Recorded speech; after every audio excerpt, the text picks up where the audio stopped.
Hello everyone, कैसे हो आप लोग। तो आज 14 तारीख के करंट अफेयर्स हम इस वीडियो में कवर करेंगे। बट उससे पहले हम इसमें जो 13 तारीख को हमने कवर करा था कल, तो उसके एक रिवीजन ले लेते हैं क्विक। तो हमने 13 तारीख को जो कवर करा था उसमें, यानी कि कल, तो हमने उसमें कवर करा था MSME से रिलेटेड जो जो भी क्रेडिट पुश गवर्नमेंट ने या इनसे रिलेटेड जो भी फाइनेंसिस असिस्टेंस जो प्रोवाइड करी है, उससे रिलेटेड हमने पढ़ा था MSME में। स्वदेशी इंपोर्ट से रिलेटेड पढ़ा था कि हम इंपोर्ट्स का अल्टरनेटिव एज अ स्वदेशी इंडिजीनियस प्रोडक्ट्स को कैसे यूज़ कर सकते हैं, जो हमारे MSME मिनिस्टर श्री नितिन गडकरी ने एडवाइस किया था। और इसमें national payment corporation of India ने कहा था कि कैसे कोविड पीरियड में हमारी डिजिटाइजेशन इंप्रूव हो रही है। और एग्री बिल्स के बारे में हमने पढ़ा था कि कैसे दिल्ली जयपुर हाईवे उन्होंने आज जाम कर रखा था फार्मर्स ने, और जो आज भी कंटिन्यू हो रखा है उसमें।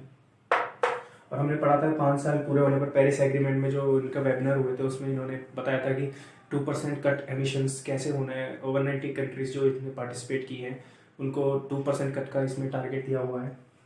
और एंटी CAA मूवमेंट जो मेघालय में हुआ था उसके बारे में हमने पढ़ा था कल। और ट्रेड इश्यूज जो US के साथ है उसके बारे में हमने पढ़ा था कि हमारे external affairs minister Shri S Jaishankar ने बोला कि हमें जो बाइडेन की गवर्नमेंट में होप है कि वो आउटस्टैंडिंग सारे ट्रेड इश्यूज क्लियर होंगे। और न्यू पार्लियामेंट बिल्डिंग से रिलेटेड हमने पढ़ा था कि इस पे कैसे सुप्रीम कोर्ट में पेंडिंग है मैटर, और हमें क्या इसमें गवर्नमेंट का कंसर्न है कि MPs की स्ट्रेंथ इंक्रीज हो रही है, इसलिए हमें इसमें इन्वेस्टमेंट करने की जरूरत है। तो उससे रिलेटेड भी मैटर सुप्रीम कोर्ट में पेंडिंग है। और हमने PIB में पढ़ा था कि चार्टर्ड अकाउंटेंट फर्म को अरेस्ट किया है GST ऑफिशियल्स ने, कि जिससे रिलेटेड जो बोगस ट्रांजेक्शन्स जो मैंने आपको केस स्टडी के थ्रू बताया था कि कैसे इन्होंने किया था, फेक इनपुट टैक्स क्रेडिट कैसे अवेल किया था और लोन कैसे अवेल किया था फेक टर्नओवर पे। और फिक्की की 93rd AGM हुई थी जो आज 14 तारीख है, आज लास्ट AGM हुई थी, उसके बारे में भी आज डिस्कस करेंगे। तो 11-12 तारीख को जो AGM हुई थी उसमें इसके बारे में डिस्कस किया था हमने कल। और लास्ट न्यूज़ थी MSP KMS, minimum support price for kharif marketing crops के लिए जो गवर्नमेंट प्रोवाइड करा था। हमने उसमें डाटा देखा था कि कैसे पिछले साल से कितना % इंक्रीज हुआ है जो हमने गवर्नमेंट ने प्रोक्योर किया है फार्मर्स से।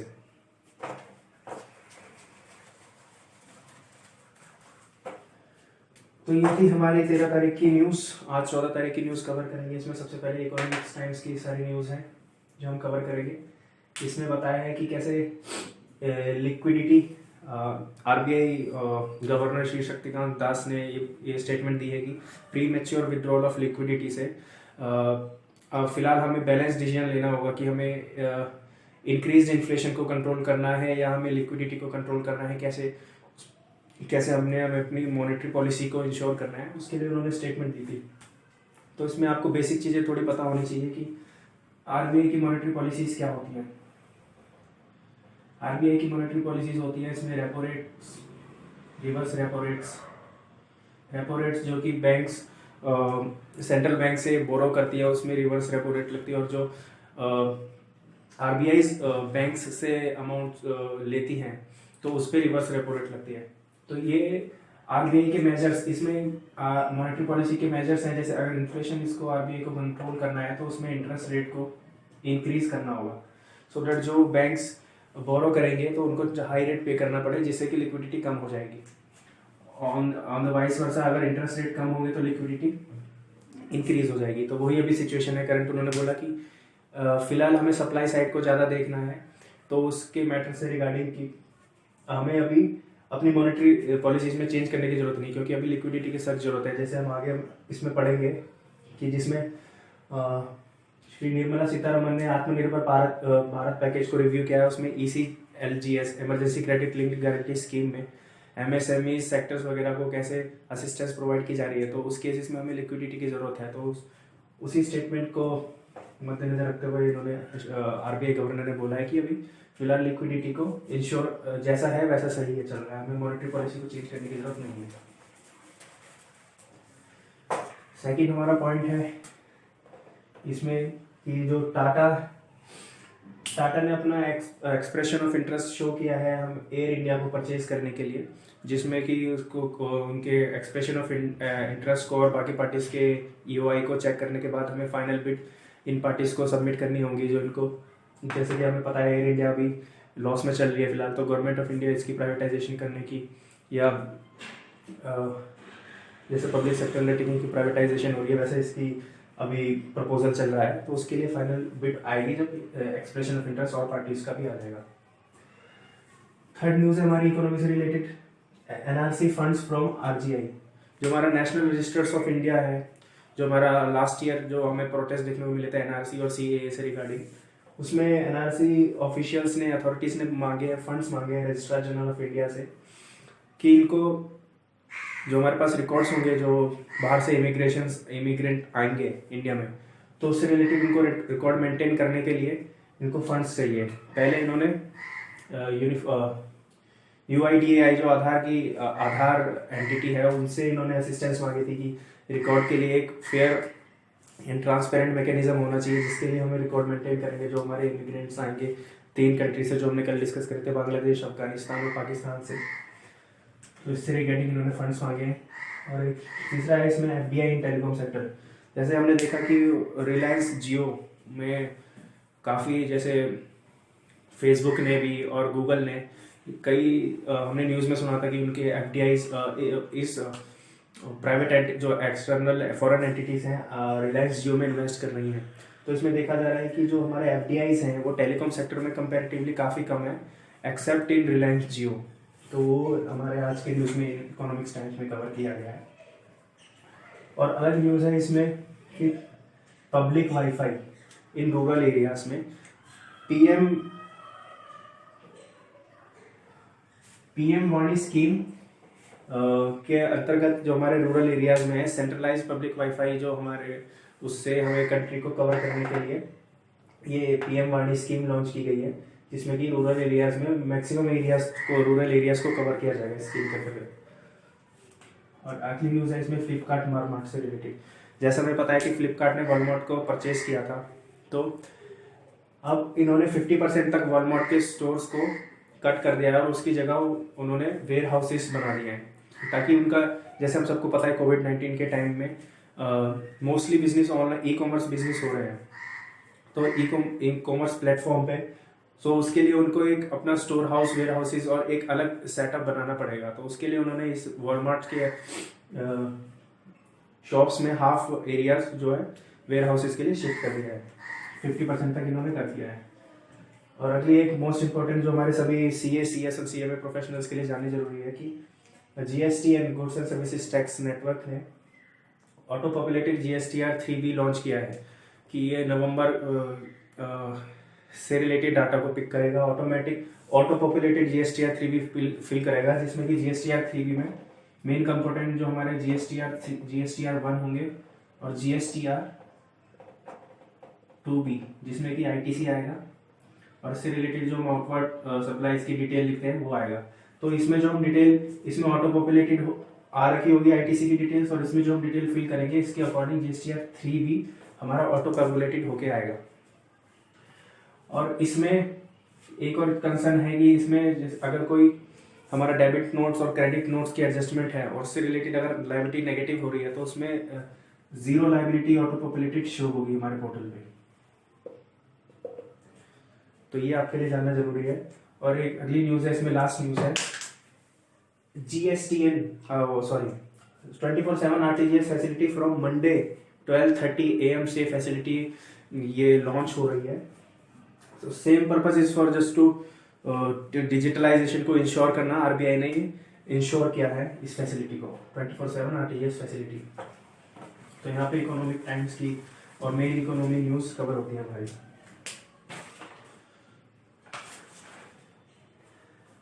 हाँ, अब हम स्टार्ट करते हैं हिंदू से। हिंदू में आज क्या इम्पोर्टेंट है, हिंदू में सेक्स रेशो से रिलेटेड जो इन असम में ये बताया गया है, नेशनल फैमिली हेल्थ सर्वे के अकॉर्डिंग जो हमारे सेक्स रेशो है असम में, उसमें पर 1000 मेल्स के अकॉर्डिंग वुमेन की पॉपुलेशन ज़्यादा है। तो ये काफ़ी अच्छी एक न्यूज़ है, बहुत कम rarest of the rare case में देखने को मिलता है ऐसा। ये न्यूज़ है पहली खत्म हुआ। और सेकंड है ऑनलाइन एग्जाम से रिलेटेड एक आर्टिकल आया है, इसमें कि बताया गया है कि कई जैसे प्रोज होते हैं, कई कॉन्स होते हैं ऑनलाइन एग्जाम्स जो कोविड पीरियड में हमारे कंडक्ट हो रहे हैं। इसमें प्रोज बताए गए हैं, जैसे इसके क्या क्या फ़ायदे हैं, इसमें कि कॉस्ट इफेक्टिव है और एग्जामिनीज के स्केलिंग में काफ़ी सही रहता है। और जैसे कोई फॉरेन एजुकेशन इंस्टीट्यूशंस हैं, अगर फॉरेन के किसी स्टूडेंट्स को एग्ज़ाम देने होते हैं तो उसके लिए काफ़ी एक सेंट्रलाइज प्रोसेस है, काफ़ी अच्छा प्रोसेस है। बट इसमें कौन से जैसे प्रोस हैं, जैसे इसमें क्या क्या हमारे नुकसान हो सकते हैं, उसमें है कि इसमें सिक्योरिटी इंश्योर कैसे करेंगे, और इसके लिए सॉफ्टवेयर एक अच्छा इंफ्रास्ट्रक्चर, एक अच्छा सेटअप होना जरूरी है। तो उसके लिए इसमें बताया गया कि ब्लॉकचेन फैसिलिटी। अब इस ब्लॉकचेन फैसिलिटी में इन्होंने बताया गया है कि क्रिप्टोग्राफी टेक्निक के अकॉर्डिंग, ये क्रिप्टोग्राफी के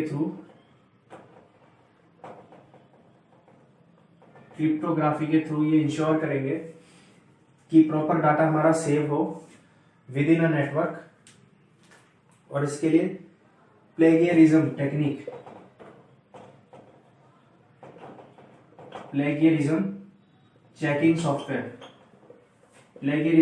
सॉफ्टवेयर यूज करेंगे कि हमें जिससे पता चल पाए कि इसमें चीटिंग के चांसेस क्या है और चीटिंग हुई है कि नहीं। तो ये सॉफ्टवेयर उसके लिए यूज किया है, क्रिप्टोग्राफी टेक्निक यूज होगी, जिससे कि अल्टीमेट हमारा सिक्योरिटी कंसर्न दूर हो जाएगा इससे।